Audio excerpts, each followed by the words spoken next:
Hey guys, this is Tanya from the I Can Do English Academy, and today I'm gonna teach you a phrasal verb to stock up on something. Stock up on canned or preserved foods. They'll be safe to eat for up to 5 years. I'm going to stock up on some sunscreen. So this phrasal verb means to buy a large amount of something so that you will have enough for the future. Let's give you some context. So I've lived here in the US for many years now.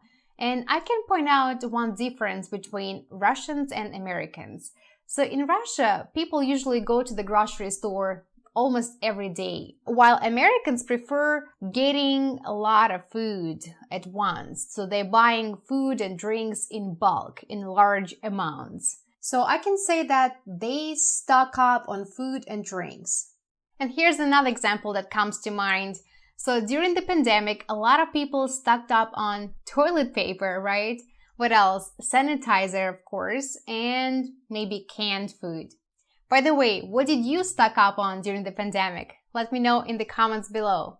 And that's your lesson for today, guys. If you enjoyed the lesson, please make sure to like it, and I'll see you in the next video. Bye-bye!